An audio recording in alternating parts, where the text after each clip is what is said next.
This is Daniel, and he has an interesting story about his son. Hello. So when my son was in gestation, I guess his mom at the time was having problems during pregnancy, and I had asked Dr. B for some help there because it didn't make any sense.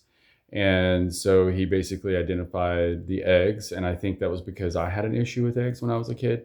But he identified what she was eating, like because we just write everything down, and her issues went away.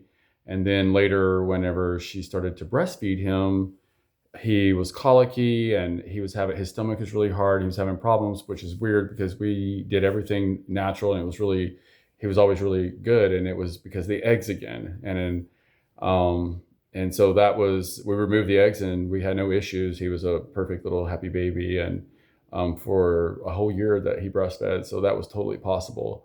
And when he got older and he was 9 years old, I had free range eggs and stuff. So we started using that again. And I thought that it would change, but he was having a lot of problems with flatulation and pain in his stomach and irritable bowel. And Dr. B's been treating him since he was a baby. So like he asked me again, like, are you giving him eggs? And I don't know how he remembers that, but keep forgetting. But it totally changed his stomach and what he was doing, and he found a lot of relief from that.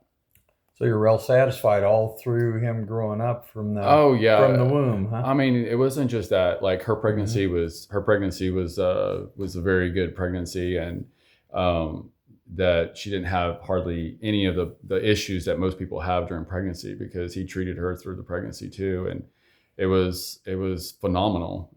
But he's always been able to help me with my kids. He always knew what was going on with them, even they were little bitty. So especially teething, you remember that? When they were teething, they were always complaining. It was because their atlas and was off, and he would just go in there and touch it and tap it and do things to it, and then baby never have any more issues, for about another week or two, and then until another tooth comes in, and then.